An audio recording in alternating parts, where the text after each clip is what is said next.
Do you know what's wrong with today's kids? Nothing. That's right. Not a damn thing. But you never think that to hear it from some people. And for anybody out there right now who is wringing their hands and lamenting how today's pop culture and music is corrupting the kids, let me just say this to you right now. Have you forgotten? I mean, really, seriously, have you really forgotten that quickly where we came from? Have you forgotten all those great hair metal shows that we went to back in the day? Or all the great dance clubs just a few short years later, where we'd go and shake it down till 3 or 4 in the morning to Madonna and other singers just like that?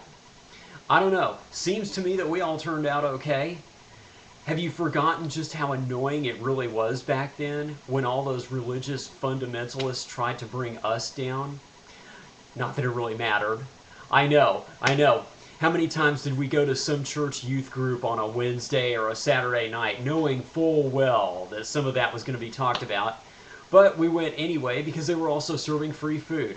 And it just happened to be on the way to whatever hair metal show we were going to that night anyway. So I guess it all kind of evened out, didn't it? The thing is, we really did rock out to some of the very heaviest rock that had ever come down the line up to that time. And we danced to some of the bumpiest, grindiest dance music that had ever come down the line at that point either. And we did that all the way down to the polls to vote Ronald Reagan in the largest landslide in all of American history. And then his successor, George H.W. Bush. And do you know why? Do you know why? Because we understood back then how important the difference is between individual freedom of expression on a personal level versus getting it right on the things that really matter. And the fact that we were aware enough to get that distinction back then leads me to believe that today's kids get it just as well.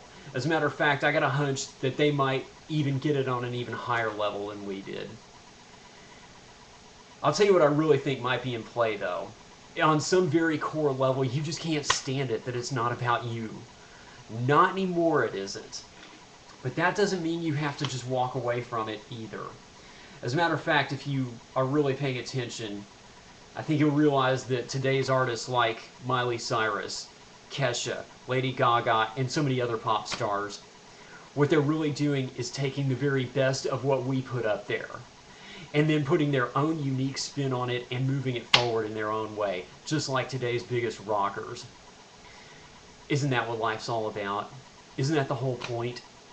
And I would suggest to you that if you can set aside for just a moment your own mixed feelings about passing the torch, which I fully understand and appreciate, but if you can look past that, I think you'll find plenty in this new generation to be very proud of. I'd like to invite you to come on board and be a part of it. But I'd also like to remind you that what's happening in today's pop culture scene is going to continue to happen. And like it or not, it doesn't need your endorsement. It's going to happen with or without you.